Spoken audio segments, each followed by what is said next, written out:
Hotel tourism पर आपका स्वागत है। जदयू में नीतीश कुमार के पुत्र निशांत की ताजपोशी की तैयारी लगभग पूरी हो चुकी है, यानी कहें कि पृष्ठभूमि की रचना तैयार कर ली गई। इस संबंध में नीतीश कुमार का स्वास्थ्य को लेकर कई तरह की चर्चा सरेआम है। वहीं नीतीश कुमार के पुत्र निशांत कुमार को सक्रिय राजनीति में आने के लिए पटना स्थित जदयू कार्यालय के बाहर होर्डिंग भी लगी।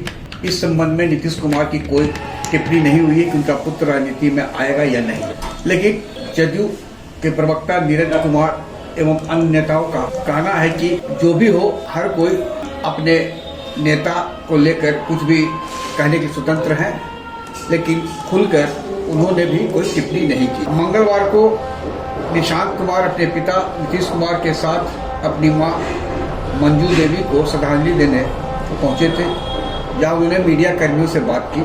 निशांत कुमार ने कहा कि उनके पिता बिहार के लिए काफ़ी कुछ किया है और आने वाले चुनाव में एनडीए और जदयू उनके पिता नीतीश कुमार को मुख्यमंत्री के रूप में घोषित करे, अच्छा रहेगा। भारतीय जनता पार्टी के लिए भी नीतीश कुमार की अपेक्षा निशांत कुमार के साथ बात करने के लिए जब वो टेबल पर बैठेंगे तो काफी सहूलियत होगी। निशांत नीतीश कुमार के इकलौते पुत्र है। हर पिता चाहेगा कि उनका पुत्र स्टैब्लिश हो जाए, राजनीति में भी हो सकता है। तो वैसी स्थिति में निशांत भविष्य के एनडीए में उप मुख्यमंत्री के पद के दावेदार होंगे और भारतीय जनता पार्टी अपने किसी नेता को बिहार का मुख्यमंत्री घोषित करने में जो वार्ता होगी उसमें उसे सहूलियत होगी। यह भी तय है, जो अंदर खाने से चर्चा है, कि भारतीय जनता पार्टी नीतीश कुमार 2020 में जिनके नेतृत्व में जदयू ने चुनाव लड़ा था, 43 सीट उन्हें आई थी। सूत्र बताते हैं कि भारतीय जनता पार्टी उन्हें 80 सीट के आसपास गठबंधन में देने के लिए राजी है और चिराग पासवान, उपेंद्र कुशवाहा और जीतन राम मांझी को भी वह अपने कोटे से एडजस्ट करना चाहेगी। लेकिन जानकार बताते हैं कि नीतीश कुमार कम से कम 120 सीट के लिए दावेदारी कर रहे हैं। जब नीतीश कुमार सक्रिय राजनीति में अगर नहीं रहे, जैसी कि संभावना बताई जा रही है उनके स्वास्थ्य को लेकर, तो निशांत जदयू से अगले उप मुख्यमंत्री के रूप में प्रोजेक्ट किए होंगे, यह भी तय है। और भारतीय जनता पार्टी अपना कोई नेता मुख्यमंत्री के रूप में बिहार में दे सकता है, जैसा कि महाराष्ट्र में देखने को मिला है। एकनाथ शिंदे उप मुख्यमंत्री बने, जो कि मुख्यमंत्री थे। एकनाथ शिंदे का भी अपना एक अलग प्रभाव था, लेकिन चुनाव के बाद एकनाथ शिंदे गांव गए, फिर वापस आए और उप मुख्यमंत्री पद पर ही संतोष करने के लिए बाध्य कर दिए गए। कहीं महाराष्ट्र का खेला बिहार में दोहराने की तैयारी तो नहीं है, यह रणनीति तो नहीं है, यह तो स्पष्ट नहीं है।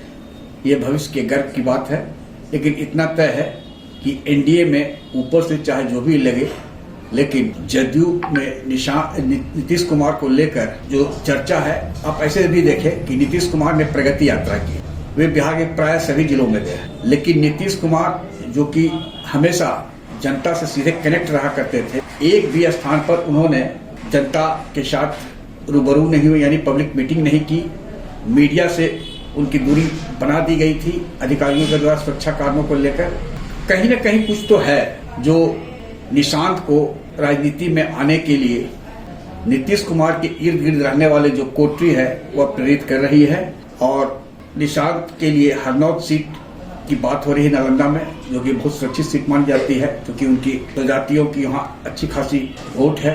तो नीतीश के पुत्र निशांत यदि जो चल रहा है वह सही रहा तो हरनौत से या नालंदा किसी सीट से वो विधायक होंगे और मंत्रिमंडल में भी आएंगे एनडीए में, यदि गठबंधन रहा तो।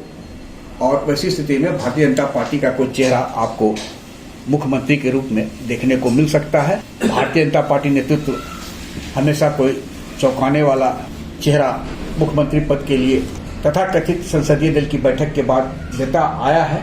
जैसे यहाँ राजस्थान देखे, मध्य प्रदेश देखे, दिल्ली देखे, हरियाणा देखे, तो बिहार में भी अगर एनडीए की सरकार बनी तो बीजेपी का ही कोई चेहरा मुख्यमंत्री के लिए चुनाव परिणाम के बाद सामने आएगा, यह भी तय है। आग्रह है कि इस वीडियो के लिंक को लाइक, शेयर, सब्सक्राइब अवश्य करें। धन्यवाद, नमस्कार।